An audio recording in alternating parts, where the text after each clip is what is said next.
xukuumadda dan qaran ee uu hoggaamiyey ra'iisul wasaare xamse cabdi barre ayaa 100 maalmood tirsatay. haddaba waxaan idiin soo gudbinaynaa waxyaabihii ugu waaweynaa ee u qabsoomay muddadaasi. xukuumaddu waxay la koobsatay iyadoo waddanka ay ka jirto xaalad cakiran oo dhinaca bini'aadanimada iyo amniga ah. durbadiina waxay bilowday sidii ay wax uga qaban lahayd dhibaatooyinka taagan iyadoo labadeeda gacmood ku shaqaynaysa. gacan waxay wax uga qabatay arrimaha la xidhiidha gurmadka abaaraha oo lagu samatar bixinayay malaayiin Soomaali ah oo qarka u saarnaa inay u go'aan macluul. gacanta kalena xukuumadda xamse cabdi barre waxa ay ku qaatay sidii ay u sugi lahayd amniga dalka. waxaad samayseen naftihurinimo 150 kilomitir ka badan ayaad xorayseen muddo kooban ayaad ku xorayseen. taas micnaheedu waxay tahay haddaad mar soo jeestaan waxaad awoodi leedihiin dalka inaad si dhib yar u xoraysaan. dhanka amniga xukuumaddu waxa ay qaaday dagaal 3 geesooda oo ka dhana kooxaha khawaariijta kaasi oo la magac baxay dulmidiid laguna beegsanayo dhinaca ciidanka dhaqaalaha iyo fikirka xagjirka ah. ciidanka xoogga dalka oo ka jawaabaya kacdoonka dadweynaha Soomaaliyeed islamarkaana kaashanaya dadka deegaanka ayaa khawaariijta ka xoreeyey degmooyin iyo deegaanno istaraatiijiya oo ka tirsan gobollada Galgaduud, Hiiraan, Shabeellaha Dhexe iyo Shabeellaha Hoose. khawaariijta waxaa 3 bilood ee la soo dhaafay looga dilay howlgallada militari in ka badan 600 maleeshiyaad ah halka 1,200 oo kalena lagu dhaawacay waxaana lagu xoreeyey 68 deegaan. ra'iisul wasaare xamse cabdi barre tiro ka 2 jeer waxa uu boqosho ku tegey magaalada Beledweyne si uu u dhiirigeliyo ciidamada Soomaaliyeed islamarkaana uu qiimeeyo xaaladda dadka ay saameeyeen abaaraha. xukuumadda dan qaran ayadoo ka jawaabaysa hawlahan caddaynaysa inay garab taagan tahay shacabkeeda gaar ahaan magaalada Beledweyne iyo reer Hiiraan waxay marka koowaad ay ku dhaqaaqday oo ay diyaar la tahay gurmad degdega ilaa 20,000 oo qof raashin ku filan si degdeg u soo gaaraysa haddii ilaahay waxaa runtii aan ku faraxsanahay ayadana biyaha marka loo yimaado in ay diyaar la yihiin 3 ceel oo ceel gacmeedka loo yaqaano iyo 2 ceel oo riigag ah ayaa diyaara. intaa waxaa dheer shaqaale caafimaad dhakhaatiir ayay diyaar la tahay oo insha Allah xoogga dalka iyo dulmidiid la socon doona. xukuumadda dan qaran ee ra'iisul wasaare xamse cabdi barre waxay ansixisay qaraar ka kooban 12 qodob oo la xidhiidha deegaanada cusub ee laga xoreeyey khawaariijta kuwaasi oo isugu jira amniga iyo xasiloonnida amarka iyo kala dambaynta isu socodka xakamaynta xadgudyada ciidamada iyo dambiilayaashu ka geysan karaan goobaha laga xoreeyey khawaariijta ilaalinta xuquuqda aadanaha iyo ilaalinta sharciga. hawlgallada militari ee xukuumadda waxaa hareer socday qorshe lagu xasilinayo deegaanada la xoreeyey. xukuumadda federaalka ee Soomaaliya iyo dawladaha xubnaha ka ah ayaa isla qaatay dhaqangelinta heshiiskii qaab dhismeedka amniga qaranka ee la saxiixay Abriil 2017.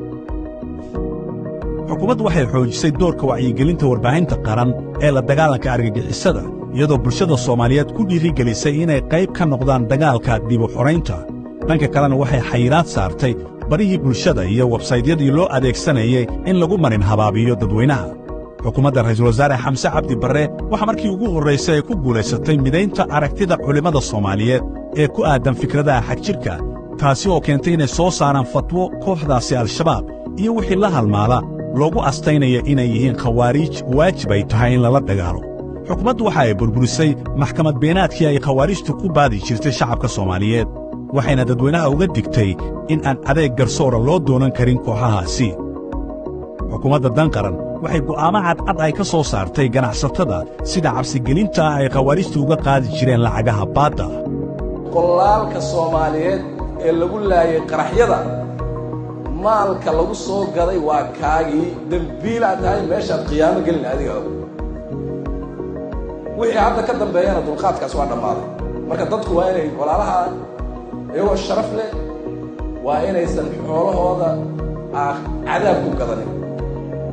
dawladdana waajib bay ku tahay dadka inay u ilaaliso naftooda iyo maalkooda iyo diintooda iyo cirdigooda iyo caqligooda inay u ilaaliso. dawladda Soomaaliya ayaa howlgelisay guddiga qaran ee la dagaalanka lacagaha sida sharci darrada la isugu gudbiyo iyo ka hortagga maalgelinta argagixisada oo ay ku midaysan yihiin hay'adaha waddanka ee dhanka dhaqaalaha, amniga iyo garsoorka.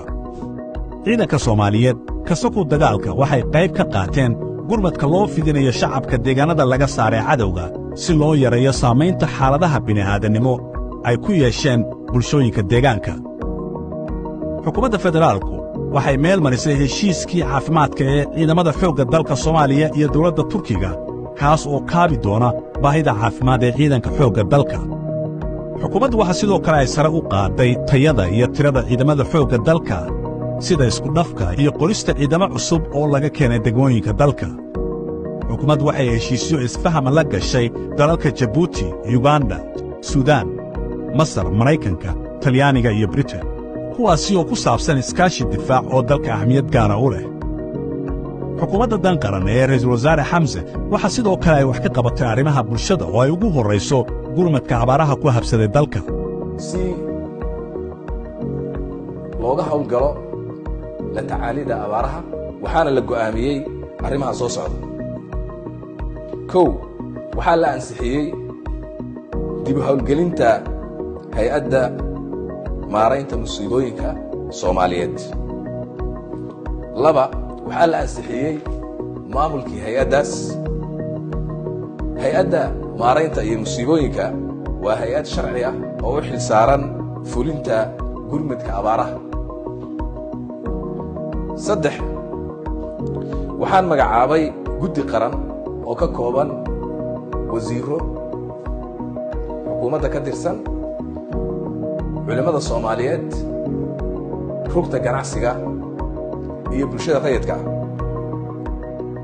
guddigaas waxay u xilsaaran yihiin jihaynta iyo taabagelinta iyo taageeridda hawlaha gurmadka abaaraha.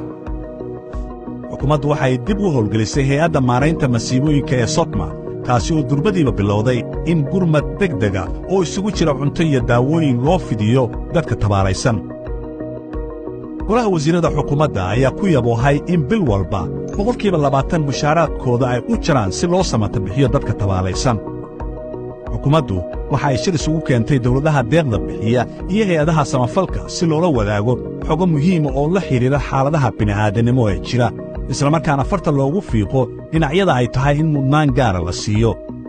dadaalka xukuumadda dan qaran waxa uu sababay in laga weecdo halista macluul lagu hoobto oo dalka ka dilaacda. iyadoo xukuumaddu ay ku howlan tahay gurmadka loo fidinayo dadka abaaruhu ay saameeyeen ayaa haddana waxaa soo korortay masiibadii ka dhalatay weeraradii khawaarijtu ay ku qaadeen hotel xayaat iyo soobe taasi oo xukuumaddu si wanaagsan ay u maaraysay. hay-adda maaraynta ee Sodma ayaa hawlgelisay xarun isku xidhta gurmadka degdega. ra'iisul wasaare Xamse Cabdi Barre oo hormuud u ahaa howlaha loogu gurmanaya dadka dhibaatadu ay soo gaartay ayaa booqashooyin loogu kuurgalaya xaaladaha dhibanayaasha ku kala bixiyey qaar ka mid ah xarumaha caafimaadka taasi oo keentay in xukuumaddu bukaannadii qabay dhaawacyada halista ay si degdega dalka dibaddiisa daryeel caafimaad ugu qaaddo. xukuumadda dan qaran waxay ku guulaysatay in meesha laga saaro lacagihii lagu bixin jiray qaadashada shahaadada dugsiyada sare taasi oo noqotay tallaabo weyn oo dadweynaha Soomaaliyeed ay soo dhoweeyeen. xukuumadda ra'iisul wasaare Xamse waxay sare u qaaday heerka adeegga duulista hawada iyadoo la casriyeeyey xarunta hay-adda duulista hawada ee rayidka. ra'iisul wasaaruhu waxa uu daah furay mashruuca horumarinta korontada oo ay ku baxayso $150 milyan kaasi oo laga hirgelin doono 11 magaalo oo ka mida dalka. korontadu waa bayska nolosha casriga ee bani aadamka hadda keligeed yani qof wax la qaban karo oo dhaqaaq oo la dhaqaajin karaa ma jiro haddii aan ayada aan la adeegsanin. marka inaynu maanta halkaa marayno waa mahad ilaahay, meel fiican baan maraynaa.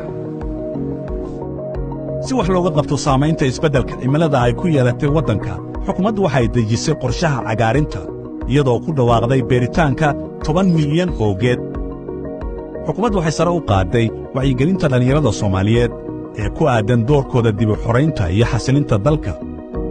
waxaana ra'iisul wasaare Xamse oo garowsan doorka firfircoon ee haweenku ay kaga jiraan bulshada uu daah furay qorshaha qaran ee kaalinta haweenku ay ku leeyihiin amniga iyo xasiloonnida dalka.